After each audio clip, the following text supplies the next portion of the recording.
तब शिवती सर नयन उघारा, चितवत काम भयो जड़ी छारा। ओम नमः शिवाय। यह प्रसंग, यह कथा भगवान शिव और माता पार्वती के विवाह का प्रसंग है, कथा है। मेरे पिछले प्रसंग में, मेरे पिछले कथा में जगत जननी जगदम्बा माता सती अपने पिता राजा दक्ष के यज्ञ में जाकर जल गई थी और वहां पर मेरा कथा समाप्त हुआ था। आज के इस कथा में, आज के इस प्रसंग में कामदेव पहले ही जल गए, अर्थात तब शिवती सर नयन उघारा, चितवत काम भयो जड़ी छारा। श्री रामचरितमानस के बालकांड के दोहा नंबर 82 के ठीक ऊपर यह चौपाई लिखा हुआ है। माता पार्वती और भगवान शिव के विवाह का चित्रण गोस्वामी तुलसीदास जी ने श्री रामचरितमानस में बड़े ही सुंदर तरीके से किया है। मैं कोई साधु संत या पीर फकीर नहीं हूं, मैं कोई कथावाचक भी नहीं हूं, किंतु श्री रामचरितमानस से मैं माता पार्वती और भगवान शिव के विवाह का प्रसंग आप लोगों के सामने प्रस्तुत कर रहा हूं। मुझे आशा है, पूरा विश्वास है कि आप कथा को दिल से सुनेंगे और मुझे आशीर्वाद भी देंगे। तारक असुर भयो तेहि काला, भुज प्रताप बल तेज विशाला। श्री रामचरितमानस में बालकांड के दोहा नंबर 82 के ठीक ऊपर यह चौपाई लिखा हुआ है। मैं विशेष रूप से माता पार्वती और भगवान शिव के विवाह का प्रसंग आप लोगों के सामने प्रस्तुत करूंगा। बीच में जो पात्र आएंगे मैं उसके विषय में बहुत ही संक्षिप्त में विवरण आप लोगों के सामने प्रस्तुत करूंगा। तारका नाम का एक असुर था, बड़ा बलवान था और उसे मारने के लिए भगवान शिव को विवाह करना जरूरी था। सभी देवता लोग भगवान शिव के विवाह में लग गए, किंतु भगवान शिव माने नहीं। उन्होंने विवाह करने से इनकार कर दिया।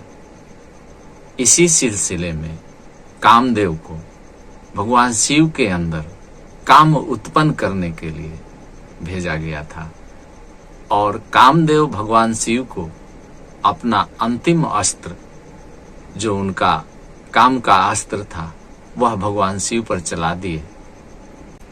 तब शिवती सर नयन उघारा, चितवत काम भयो जड़ी छारा। अर्थात तब भगवान शिव ने अपना तीसरा नयन खोला और जब कामदेव को देखा तो कामदेव जल गए। जब कामदेव जल गए तो पूरे संसार में हाहाकार मच गया। अब सृष्टि का निर्माण रुक जाएगा, अब कोई जीव जन्म नहीं लेगा, अब सृष्टि आगे नहीं बढ़ेगी। नाना प्रकार की बातें हुई, किंतु भगवान शिव ने कामदेव की पत्नी रति को यह बताया कि द्वापर युग में कामदेव का जन्म होगा और वहां आपको कामदेव से मिलन होगी। कामदेव का प्रसंग समाप्त हो गया। सभी देव अपने अपने घर चले गए, अपने अपने स्थान को लौट गए। उसके बाद कुछ दिन के बाद फिर सभी देव भगवान शिव के कैलाश पर्वत पर उपस्थित हुए और हाथ जोड़कर प्रार्थना की कि हे प्रभु, आप अपना विवाह कर लीजिए। भगवान शिव बोले, विवाह करने के लिए कोई स्त्री चाहिए जिससे विवाह करना है, किंतु मैं किसी से विवाह करना नहीं चाहता। तब सभी देवताओं ने भगवान शिव से प्रार्थना की। सभी ने हाथ जोड़कर निवेदन किया और बोला, हे महादेव, आप माता पार्वती से, जो कठिन तप कर रही है आपके लिए, विवाह कर लीजिए। भगवान शिव ने कहा कि पहले उनका परीक्षा लीजिए, जाइए उनका परीक्षा लीजिए, उसके बाद हम सोचेंगे विवाह करना है कि नहीं करना है। माता पार्वती की परीक्षा लेने के लिए सप्त ऋषियों को नियुक्त किया गया। उन्हें कहा गया कि आप लोग जाइए और माता पार्वती की परीक्षा लीजिए। एक तरह से अगर कहा जाए तो माता पार्वती और भगवान शिव के अगुआ सप्तऋषियों को बनाया गया। किंतु सप्तऋषि जब गए तो उनकी परीक्षा लेने के बजाय उन्हें यह कहने लगे कि आप भगवान शिव से कैसे विवाह करेंगे। कामदेव तो जल गए, आप भगवान शिव के लिए तपस्या तो कर रही हैं, किंतु स्वयं भगवान शिव ने ही कामदेव को जला दिया है। तुलसीदास जी ने इस पर एक बहुत ही सुंदर सा चौपाई लिखा है, मैं स्क्रीन पर आपको लिख देता हूं, आप पढ़ लीजिएगा। इसके जवाब में माता पार्वती ने कहा, हे ऋषि लोग, आप आज कामदेव को जलते हुए देखे हैं, भगवान शिव के लिए तो कामदेव कभी थे ही नहीं, वह तो हमेशा जले हुए ही हैं। भला कामदेव में इतनी ताकत कहाँ, इतनी शक्ति कहाँ जो भगवान शिव को रिझा सके, भगवान शिव के अंदर काम वासना उत्पन्न कर सके। मुझे इसका कोई गम नहीं कि कामदेव जले हैं अथवा नहीं जले हैं, मैं तो भगवान शिव के लिए ही तपस्या कर रही हूँ और उनका ही अर्धांगिनी बनूंगी।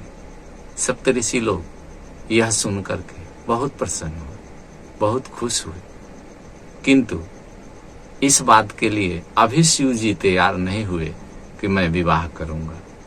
वह स्वयं जाकर के परीक्षा लेना चाहते थे।